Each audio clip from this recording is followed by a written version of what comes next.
Құрметті тыңдаушылар, біз бұл лекция барысында Даун синдромы бар балалар жайында қысқаша мәлімет береміз.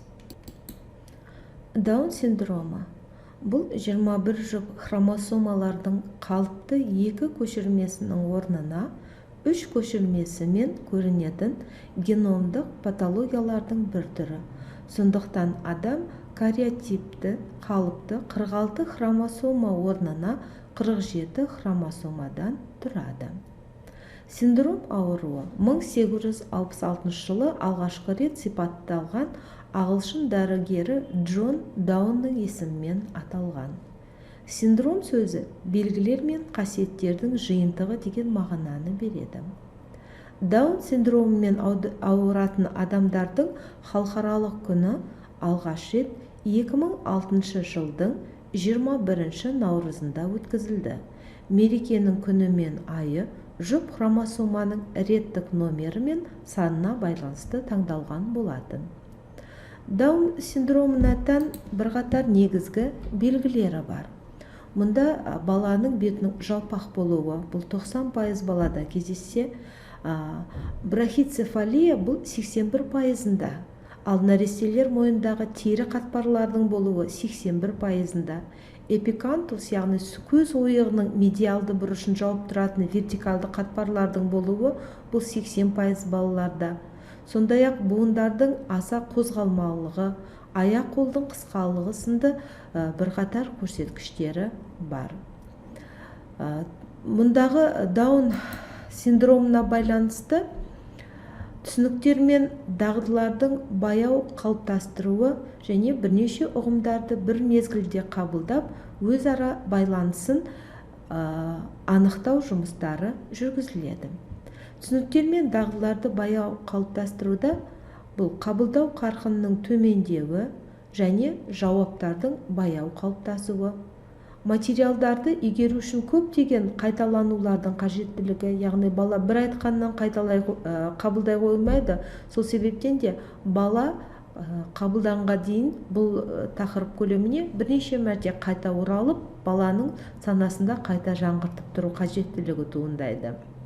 Сонымен қатар материалды игеру үшін көптеген жалпылау төмен деңгейі болады. Яғни балалар ұсынған мәліметтерді жалпылама бір ғана атаумен атауда қиналады. Жеткіліксіз талап етілетін дағдыларды жоғалтады. Ал бірнеше ұғымдарды бір мезгілде қабылдап, өзара байланысын анықтау барысында балада жаңа ақпаратты бұрыннан зерттелген материалмен біріктіру қажет болған кезде қиындықтар туындайды.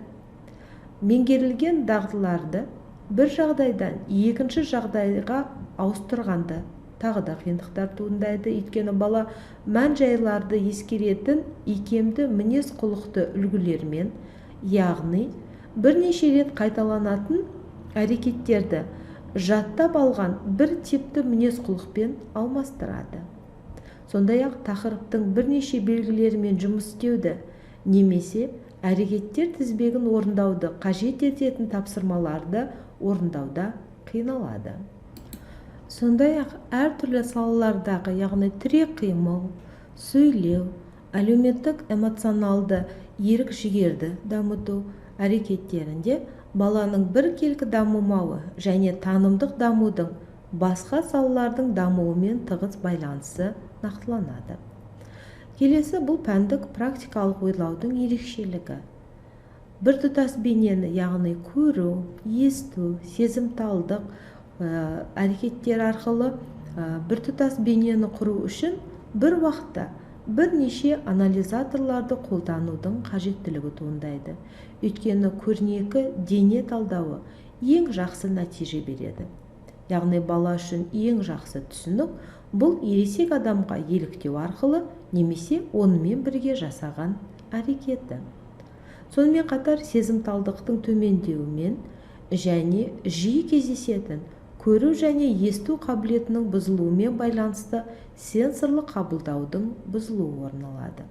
Осы орайда балалардың сезімталдығын дамыту үшін сипап сезу, иіскеп сезу, мейіріммен қарау сынды әрекеттерді дамыту маңызды. Даун синдромы бар балалардың бастапқы деңгейі әртүрлі. Олардың даму қарқындары да айтарлықтай өзгеруі мүмкін. Келесі кезекте біз балалардағы минималды ми дисфункциясы синдромы жайында сөз етеміз. Соның ішінде психологиялық, эмоционалдық бұзылулар кешені. Бұл орталық жүйке жүйесінің функцияларының жетіспеушілігінен пайда болатын синдром. Мидың өсуінің баяулауы, орталық жүйке жүйесінің әртүрлі деңгейдегі диффузды церебралды реттелу, қабылдау мен мінез-құлықтың бұзылуына, эмоционалды және вегетативті жүйенің өзгеруіне әкеледі. Орталық жүйке жүйесінің перинаталды зақымдануы жүктілік пен босану кезіндегі және жаңа туған нәрестенің жағдайына әсер ететін көптеген факторларға, мәселен, созылмалы интоксикация құбылыстары, жіті инфекциялық аурулар, немесе жүктілік кезінде анадағы созылмалы инфекция ошақтары, тамақтанбау, немесе жүкті әйелдің жалпы жетілмегендігі, тұқым қуалайтын аурулар және метаболизмнің бұзылуы, зиянды экологиялық әсерлер, қолайсыз жағдайлар, тағы басқа да әрекеттермен негізделеді. Минималды церебралды дисфункция бұл орталық жүйке жүйесінің жеткіліксіз функциялардың салдарынан туындайтын, көбінесе қалдық органикалық сипаттағы интеллектуалдық бұзылыстарсыз мінез-құлық пен оқытудың жеңіл бұзылыстарын көрсететін түсінік. Минималды церебралды дисфункциялар балалық шақтағы нейропсихиатриялық бұзылулардың ең көп кездесетін түрі. Отандық және шетелдік зерттеулерге сәйкес, мектепке дейінгі және мектеп жасындағы балалар арасында бұл ауру 5-20% құрайды. Минималды церебралды дисфункциялардың мынандай белгілері бар. Бұл психикалық шаршаудың жоғарылауы, зейіннің төмендігі, жаңа материалды есте сақтау қиындықтары, шуға, ашық жарыққа, жылуға және басқа заттарға нашар төзімділік, бас айналу, жүрек айну және құсу пайда болатын көліктердегі қозғалыс ауруы сияқты түрлі белгілері бар. Қазіргі уақытта минималды ми дисфункциясы жекеленген жоғары психикалық функциялардың жасқа байланысты жетілмегендігіне және олардың үйлесімсіз дамуында көрінетін мидың ертерек жергілікті зақымдануының салдары ретінде қарастырылады. 1 жастан 3 жасқа дейін минималды ми дисфункциясы бар балалар қозғыштықтың жоғарылауымен, моториканың бұзылуымен, ұйқының және тәбеттің бұзылуымен, дене салмағының аздап артуымен, психикат сөйлеу және моториканың дамуындағы сәл артта қалуымен ерекшеленеді. 3 жасқа қарай қозғалыстың ыңғайсыздығы, шаршаудың жоғарылауы, алаңдаушылық, гиперактивтілік, импульсивтілік, қыңырлық және негативтілік сияқты белгілері байқалады. Жас кезінде олар ұқыптылық дағдыларының қалыптасуында да кідіріске ұшырайды. Әдетте минималды ми дисфункциясы бар балаларда мынандай белгілердің көбеюі айқындалған. Балабақшада, яғни 3 жасқа немесе мектепке 6-7 жас аралығындағы балалардың мектепке бару кезінде айқын көрініс береді. Бұл заңдылықты орталық жүйке жүйесінің психикалық және физикалық күйзеліс жағдайында балаға қойылатын жаңа талаптарға төтеп бере алмауымен түсіндіруге болады. Осы жаста орталық жүйке жүйесіне стрестің жоғарылауы, қыңырлық, бойұсынбаушылық, негативизм, сондай-ақ невротикалық бұзылулар түріндегі мінез-құлық бұзылыстарына, психикалық сөйлеу дамуының бәсеңдеуіне әкелуі мүмкін. Сөйлеу сияқты күрделі интегративті функцияларды қамтамасыз ететін мидың функционалды жүйелерінің даму қарқынының, зейін, есте сақтау, қабылдау және жоғары ақыл-ой әрекетінің басқа түрлерінің кешігуі байқалады. Жалпы интеллектуалдық даму тұрғысынан балалар қалыпты деңгейде, бірақ сонымен бірге олар мектепте оқуда және әлеуметтік бейімделуде айтарлықтай қиындықтарға тап болады.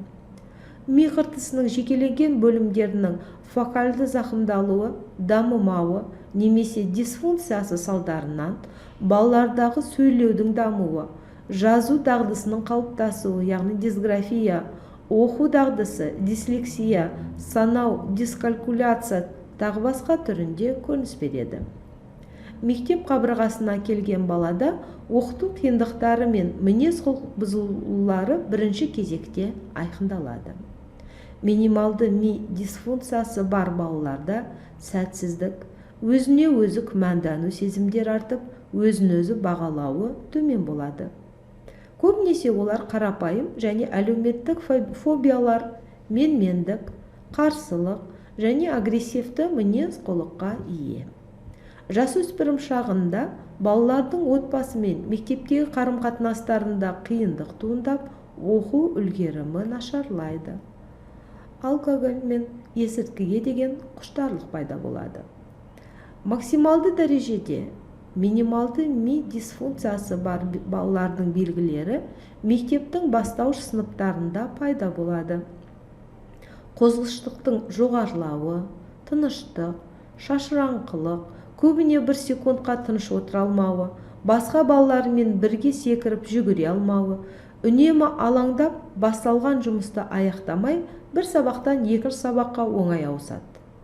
Тез уәде бергенімен оны орындамайды және ұмытып кетеді. Зияткерлік дамуы төмен. Өзін-өзі ұстауы әлсіреген инстинкті бала жиі құлап, жарақаттанады.